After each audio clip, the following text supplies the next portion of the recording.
দুঃখজনক হলো তারা স্টেজে ফ্লোর পায়নি কিংবা তাদের নামটাও শিরোনামে আসেনি।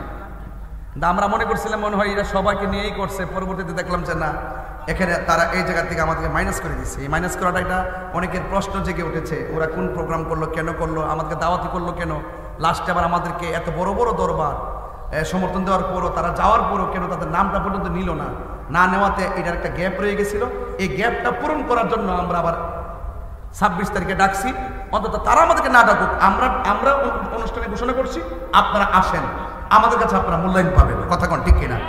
আমরা মুখে যা বলি অন্তর তাই রাখি। কথা বলেন ঠিক না? বলে আমরা শেষ পর্যন্ত চেষ্টা করব যে ফিলিস্তিনি ইস্যুতে এই বাংলাদেশের আপামর জনতা ঐক্যবদ্ধ হতে হবে, ফিলিস্তিনের সমর্থনে ঐক্যবদ্ধ হতে হবে। কথা বলেন ঠিক কিনা? বলে ভারতের মুসলমানদের যে ওয়াকফ বিল ছিল, সেই ওয়াকফ বিলটাকে কি করেছে, উল্টো করে দিয়েছে। কি করছে? এটা কি হবে, ওয়াকফকৃত যত মাদ্রাসা আছে এগুলো তারা নিয়ে যাবে, যত মাজার আছে, খানকা আছে, এগুলো তারা নিয়ে যাবে, যত ধরনের মসজিদ আছে এই জায়গাগুলো নিয়ে যাবে, যত ধরনের স্থাপনা আছে ধর্মীয় কাজে, মুসলমানদের ধর্মীয় কাজে যেগুলো ওয়াকফ করা ছিল সেই বিল উঠাইয়া দিয়ে এখন তারা সরকারি কর্তৃত্ব সেখানে প্রয়োগ করেছে। 2 দিন পরে দেখবেন মুসলমানদের ঘর থাকবে না, মুসলমানদের মসজিদ থাকবে না, মুসলমানদের মাদ্রাসা থাকবে না, মুসলমানদের খানকা থাকবে না। এইটার প্রতিবাদও আমরা সেই দিন উত্থাপন করব। আমরা সবকিছু মিলিয়ে আমরা আগ্রাসনের বিরুদ্ধে দাঁড়াবো।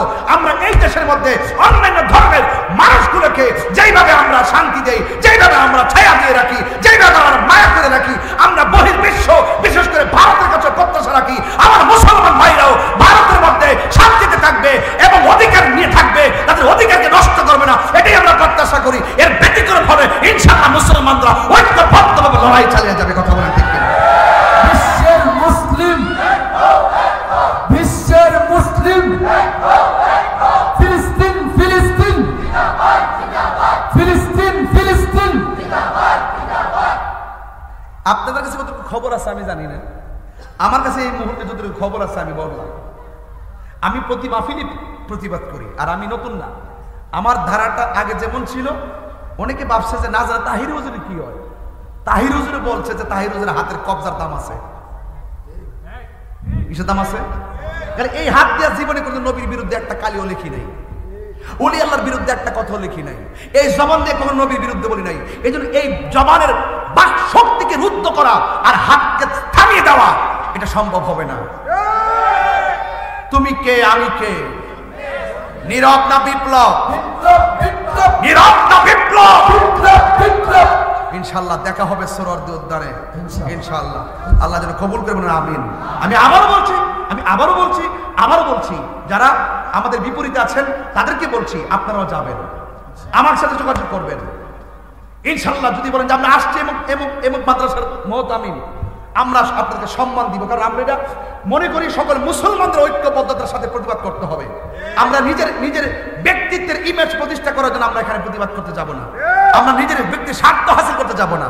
মুসলমানদের ধর্মীয় ইস্যুতে আমরা সকলে ঐক্যবদ্ধ হয়ে ইহুদি গুন্ডা বাহিনীর বিরুদ্ধে আমরা রুখে দাঁড়াতে হবে। আমি বিশ্বাস করি যদি যাইতে নাও পারি, যদি আমরা এই গোসামারা জমিন থেকে আমরা যদি তাহাজ্জুদের নামাজ পড়ে, আমরা যদি আল্লাহর কাছে চোখের পানি ফেলে আমরা যদি দোয়া করি, তাইলে এই চোখের পানি ইসরায়েলের গুন্ডা বাহিনীর জন্য দুর্গ ক্ষেপণাস্ত্র হয়ে যাবে। কথা বলে ঠিক কিনা? বলে সুন্নি তো আমরা সুন্নি নি, তো আমাদের এই যে মুসলমানরা যে নির্যাতিত হইতেছে এটার জবাব দেওয়ার দরকার আসেনি?